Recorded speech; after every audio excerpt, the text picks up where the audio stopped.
Welcome to the deep dive. Okay, so today we've got kind of an interesting little piece to look at. It's a recording titled English Conversation, Male and Female Voice. And the topic listed is how to speak fluent.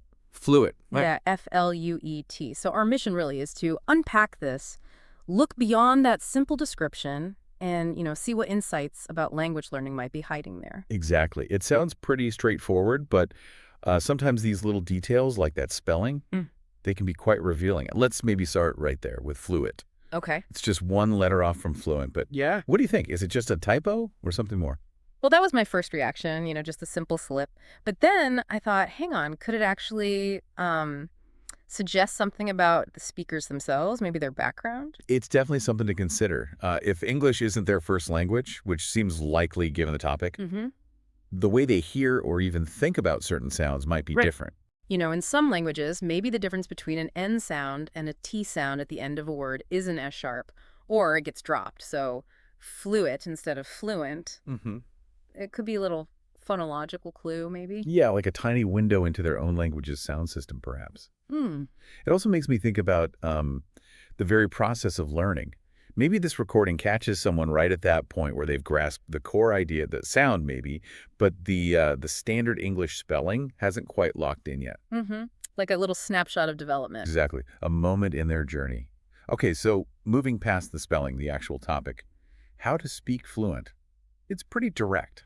What does that strike you as? Well, the directness itself is interesting. It's not improving English or practicing conversation. It's specifically how to speak fluent. That signals a clear goal, doesn't it? A desire to really master it, to get beyond just the basics. Yeah, aiming for that effortless, natural kind of communication.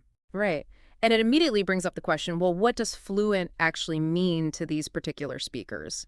Because it can be quite subjective. That's a really good point. Is it about speed, accuracy, confidence, Yeah. and the fact we have both a male and a female voice that suggests we might get, maybe slightly different takes on that goal or the process. Definitely. You'd expect some back and forth. Maybe they'll talk about practical things, strategies for learning vocabulary or how they tackle tricky grammar points. Or pronunciation, maybe. That's often a big one. Oh, absolutely. Pronunciation, listening skills. One speaker might say, oh, I find this really helps, like using flashcards. And the other might be like, well, for me, it's more about watching movies, different approaches. You can almost hear them sharing frustrations too, right? Those plateaus you hit in learning or the mistakes you keep making. Yeah, the common hurdles. And probably the importance of practice, finding chances to actually use the language. Which kind of brings us to that idea of daily activity. Right. Because language learning, it often becomes part of a routine, doesn't it? Especially maybe carving out time in the morning.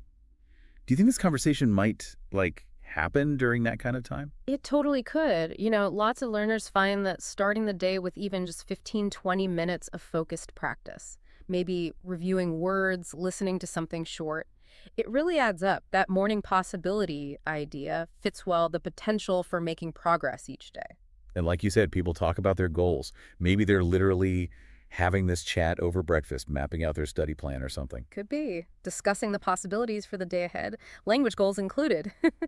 So, thinking about someone listening to our deep dive here, what are the key things they could maybe take away just from knowing this much about the recording? Well, first off, I think it's about noticing the details. That misspelling, fluid, it wasn't just noise. It sparked questions, right? Mm-hmm. Don't dismiss the small stuff. And secondly, the value of hearing different voices, different perspectives. The male and female speakers likely bring unique experiences to the table, which makes the topic richer. Yeah, learning isn't monolithic. And maybe finally that idea of integration. Language learning isn't always about huge blocks of study. It's often about those small, consistent efforts fitting into your daily life. Like you said, that morning routine, seizing those possibilities. Exactly. So this little recording, even with its slight quirk in the title, it really points to that universal drive, wanting to communicate well, to achieve fluency, whatever that means to you.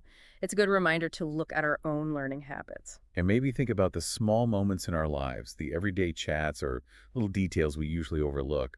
What insights might be hiding there if we paid closer attention? That's a great question to leave folks with. Indeed. Well, thanks for diving deep with us today.